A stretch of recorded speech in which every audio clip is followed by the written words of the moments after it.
Hi, everybody. So I'm here to talk today about the Wizard King rules, basically.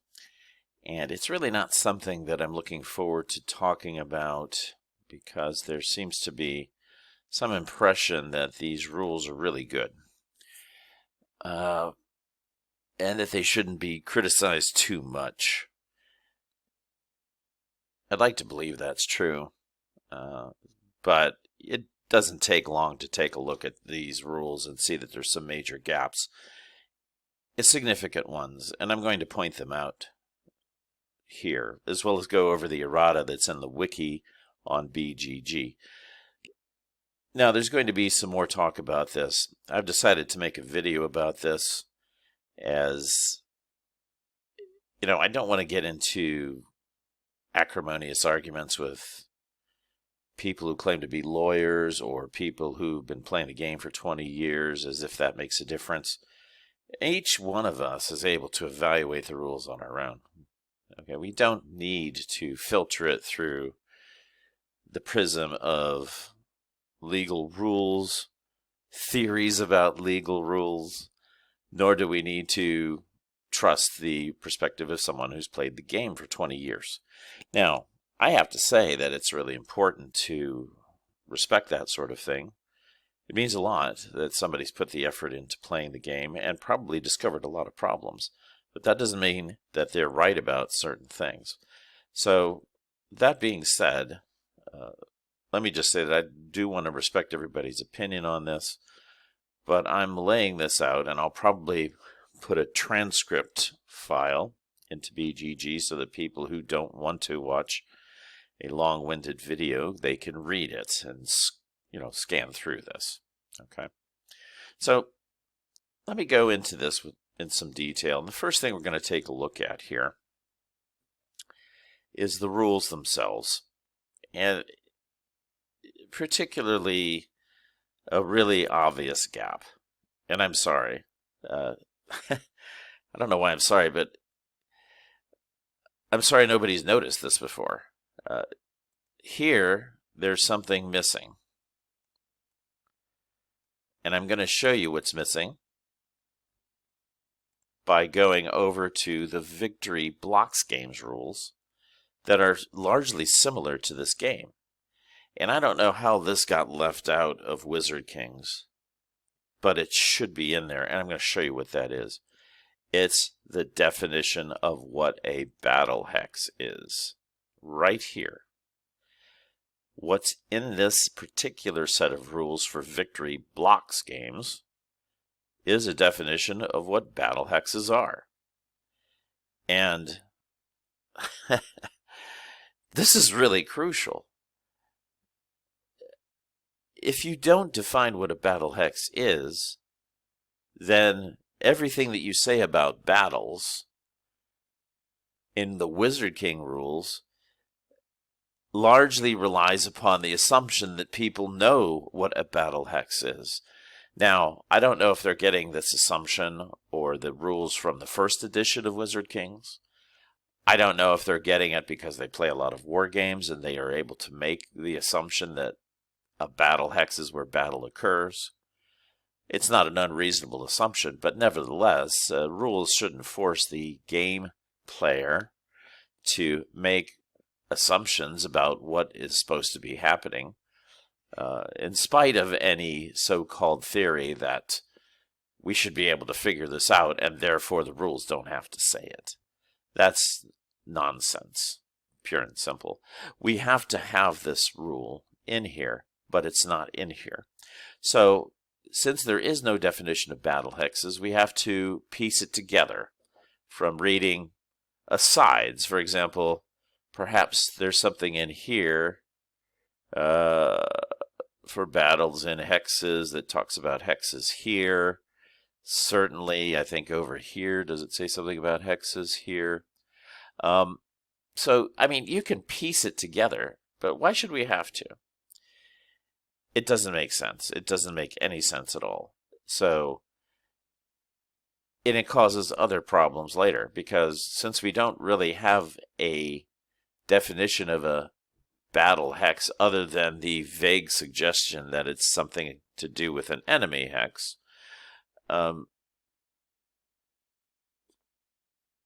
We just have to piece it together. Okay, so we can piece it together. That's fine. That doesn't make these rules good.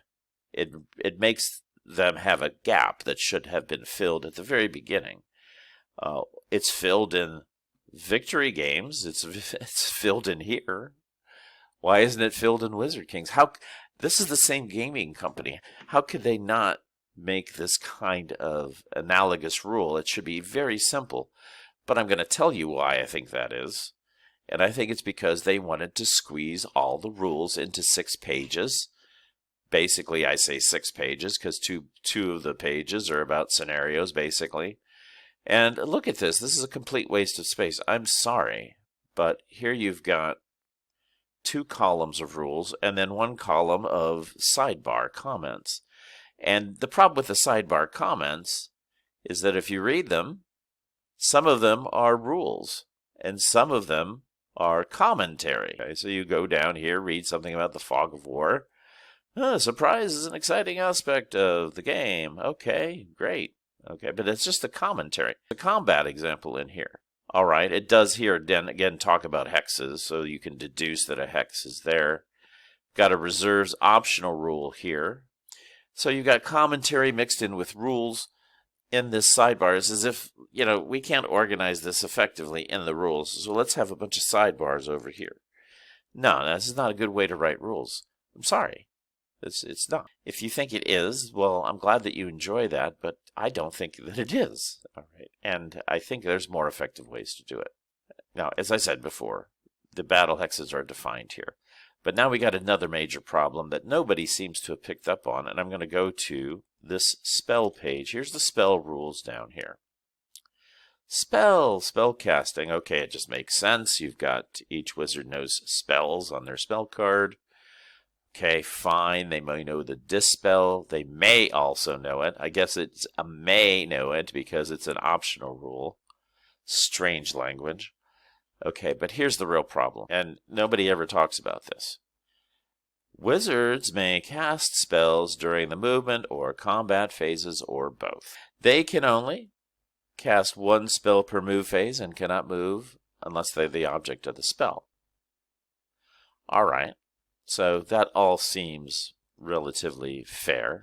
Then in battles, wizards may cast 1 combat spell per turn. But here's the problem. It doesn't say that you can't cast battle spells, what are clearly battle spells.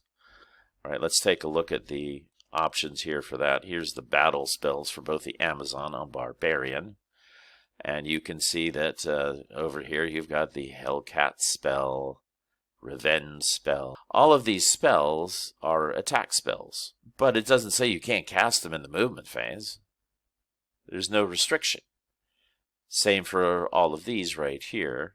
And here's another problem here. I'm just going to point this out. This is a minor problem, but, a Dawn Raid, it speaks of their normal turn. Well, there's the problem with the game is that there's 2 definitions of turn. There's the game turn, which is the move phase, combat phase, and so on. Then there's the combat turn, which is actually the combat turn order, if it were more precisely defined. So in this Barbarian spell, it's up to us again to assume they're not talking about a normal turn, which, well, why not? Because you can cast spells in the movement phase, right? So this is what I'm trying to say here, guys. There's a lot of loosey-goosey interpretive things that you have to do. One thing you probably really have to do is 2 things in this game. First of all, assume that combat is in a hex, and second of all, combat spells can only be cast in the combat phase. Okay, so then that's my point here.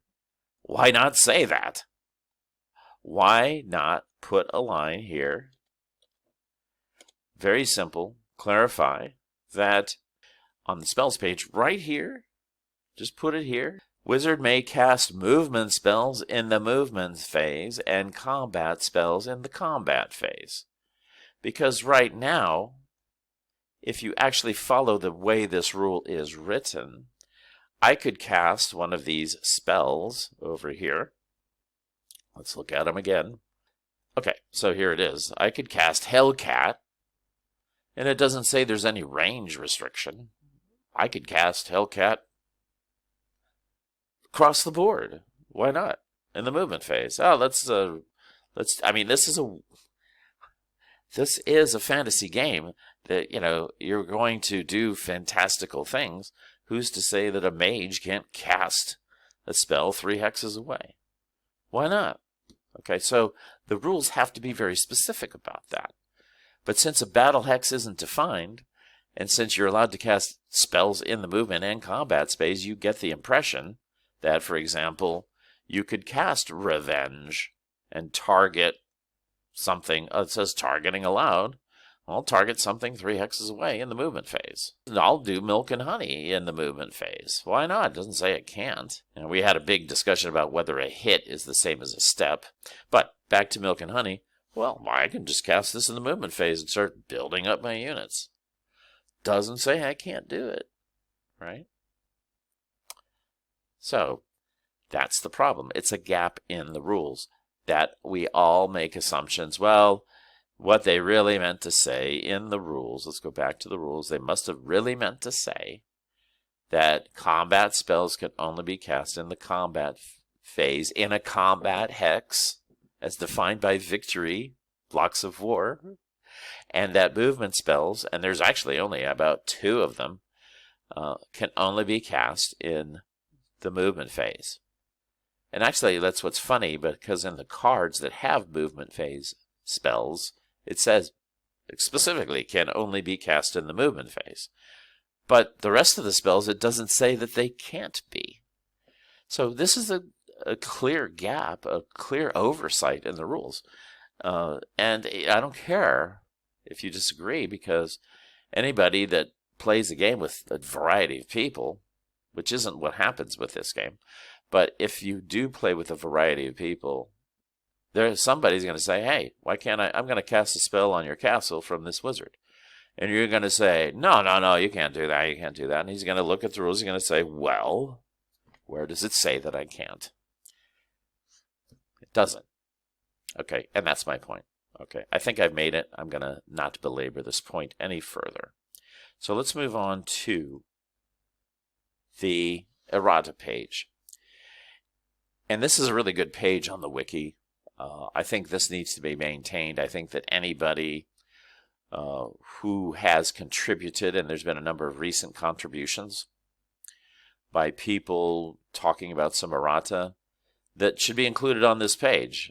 I don't think there should be separate 5 different places, 5 different sets of locations on BGG for people to chase down rules just because somebody wants to maintain their own separate upload of the stuff. So I'm going to go through everything that's out there, including the recent stuff, and I'll put it on the wiki. And I'll state my exact intentions of exactly how I intend to put it on the wiki, okay? And I'll see if anybody has objections to that. And that's how it should be done. All right, the wiki is open for anybody to edit, and that's what somebody did. And I think this statement here, which is worth reading, I think it was done around 2007 or 2008, I can't tell. But I think a guy named Chris did this statement, and it's really quite good. Let's read the first paragraph here. Okay. The Wizard King's game spans many armies plus expansion, 16 maps. The rules are simple for a war game. Actually, I disagree that they're that simple. There are still 8 pages. No, there's 6. 6 pages. Okay. Covering movement, terrain, so forth. Okay. While CG aspires to perfection, I don't think that they do. I think CG aspires to making fun games, and I think they do a great job. I love all of the CG games, but I don't see them aspiring to perfection. If they were aspiring to perfection here, they would respond since 2007 about a lot of the rule problems that the game has, and they would try to fix them. Not what they're doing right now. But politically correct statement, nicely said. Now, here's the really crucial statement here. The only way an issue definitively becomes an, I change this to erratum, because if you're going to use the indefinite article. This also means one, so it's not errata, it's erratum. Becomes an erratum is for the publisher to make a public statement, which they don't. Nevertheless, no, I think the wording should be, the problem is there are some or many issues in the rules that are clearly inconsistent. True. Also, there are issues that, I'm going down to the next paragraph here, while not technically errors, become apparent after a few play sessions. Yeah, that's because you start playing different people. And they start saying, hey, what about this? Hey, well, I'm going to cast this spell 5 hexes away. Oh, you can't do that. Okay, so you have to actually make agreements. You have to make local agreements, house rules, right? And this is what makes the game, whether you like it or not, this requirement makes it a sandbox game. Every little location that's playing this, every location in the globe's got their own set of sandbox rules, because we got to play nice in the sandbox. We have to have a way of dealing with these issues. For all we know, we've got a set of people that are playing it that spells can be cast 17 hexes away. They might be doing that. Maybe that's what they intended. Personally, I don't think so, but you can't tell from the rules. So, these are not technically errata. Well, I would think they're El Gapos, at least. They rise above the level of a house rule, okay, in the sense that they happen frequently. Okay, fair enough. This is a really good opening statement. So then we're going to turn the page here. All right, so then we have some discussions here, and this is the first one that came up. Feudal first level spell Phobigon seems much too powerful. It should be a level 2 spell, blah, blah, blah.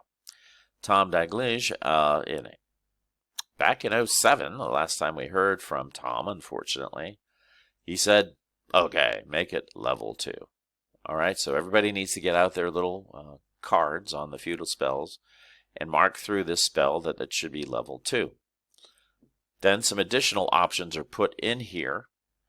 And this is exactly what I'm talking about. This turns this into a sandbox house rule game. You can play it this way. You can play it that way. No. There should be one way to play it. And the way to play it is the way that at least Tom, in this case, did answer. This is the way to play it. These other ways are not the way to play it. So these options should be removed because these are house rules. These are not universal rules. All right, so get rid of them. That's my opinion. All right, let's go to the next one. Here's another one. Undead spell. Sacrifice. Seems to contradict the V2 rule that wizards cannot kill units. It should be an exception to the rule. And Tom wrote at some point, we don't have a date, this spell is an exception and allows elimination. Okay, fine. Great clarification. Go on. Let's go to the next one. What restrictions are on spells that bring one unit from an adjacent hex into a battle? Tom wrote this. Unengaged units can only come. Okay, so you can't yank it from another battle hex. Very important clarification, right? The unit must be able to move there normally. All right, so what does that mean around Nico's wall? If you're at Nico's wall and you moved adjacent to it, you have to stop. If you try to bring in a unit from an adjacent hex that's on the other side of the wall, and it had to stop, I guess because you couldn't move there normally that turn, except movement only occurs in the movement phase. So that means I guess it can move there normally. Well, which is it? Which way are you going to play it? Which house rule will you adapt? Because it's not clear. All right. This is, again, one of the many things that will pop up. And this is just from a cursory examination of the rules and just me thinking about it as I look through these rules. This is alarming, isn't it? It's alarming that you have to figure all this stuff out as you play. If they just added a few more rules to the rule book, we wouldn't have to do this. Then he gives some tactical advice. Thanks for the tactical advice. Bringing a flyer is clearly the easiest option. Well, I guess he means that's the one that you can guarantee somebody coming. All right. All right, next. Can I build a unit at strength 1 and then start a combat with the unit and then use the cleric spells to raise the strength? No problem with your combo. Now, that's an interesting answer because you see the answer addresses the combo, but it doesn't address, I guess if the combo includes the whole thing. I guess that's what he means. Okay. So, and then this was all about, we had a big discussion about whether a step is the same as a hit. And again, you can't make up rules. So if the rules are unclear, which they are, it uses them both. It uses them on spells differently. It uses them here and there differently. Then you have to treat them as synonymous. There's no clarification in the rule, and so you can't reach out into your past reasoning, I guess, reasoning based upon war game generalities that hit is different than a step. You don't have enough information based on the rules to do that. So therefore, there are going to be those who treat hits and steps the same, and then you're going to have another school of thought over here. They're going to say, no, hits and steps are separate. But without a ruling, we can only decide what we're going to do organically in our little sandboxes that we play. Another example of that. All right, here we go. Next one. Can a cursed unit retreat? If an attacking unit loses its last turn, okay, that's a grammatical error there, due to a curse, does it die because it could not retreat? Tom wrote, yikes. Now, I don't know if the editors just had a very dry sense of humor here when he says, I think this is inconclusive and may need more clarification. Yeah, I would totally agree with that. Tom, can't you do a better job? Right? I mean, look, I really like Tom. Look, I like Columbia Games. I like the way they do business. I have got absolutely full, fantastic customer service when I order directly from them. I like their program where you get dollars to spend after you spend some money there. They are excellent with this. But that doesn't make these rules fantastic and great. It simply does not. It does not even make them close to being, they're pretty good except for a couple of minor exceptions. No, the rules are riddled with this sort of thing. And that's what's led to the balkanization of this game and nobody playing it in a uniform manner on the internet, on Vassal, or any other way, in tournaments or anything, because there's all of these problems with it. And they're genuine problems. You can't have two people meeting and discussing the difference between a hit and a step, and then the spells and a hex. And I mean, what do you want to do? You want to sit there and negotiate for 2 hours on what the rules are? No, the rules should be very clear, and there should be some very minor optional rules that you agree on or not before you start playing. Okay, what's left? Can flyers end their turn in a mountain hex? Yes. Many, like war eagles and harpies, are mountain dwellers, but we ignore that. I think he says we ignore that because there's no room on the block for a fly symbol and a mountain symbol at the same time. All right, next one. Does the optional reinforcement rule apply to units that were summoned in combat spells? Tom writes again in April of 2007. If you mean the combat reserves rule, summon units should be placed in reserve, unless exempted as with the Herald spell. Okay, I don't have much to comment on that. I don't play with that rule. The Amazons have a spell that summons a chariot, but the chariot is fairly rare. I think this is because of the way they were marketing the game, as if it's Magic the Gathering. For a long time, before they had the treasure chest, you could only buy these combination packs, and you get a certain number of units of each faction or something. I can't remember how they did it, but in order to get a chariot, you had to buy however many packs for it to show up. At least if you buy the treasure chest, which I highly recommend, you're not dealing with that problem. Tom wrote, a chariot is a chariot. Perhaps we could expand the spell. Okay, so perhaps expanding a spell later is not doing that, and there was nothing done later. So Tom never came back Tom never, let's say, circled back, shall we say, to actually address this issue. Players can, if desired. Okay, so here again is a suggestion for a sandbox rule. And let's agree upon this. Let's discuss it before we play. On this side of the sandbox, you can do this. On that side of the sandbox, you do this. Sandbox game. All right. So that's not helpful. Okay.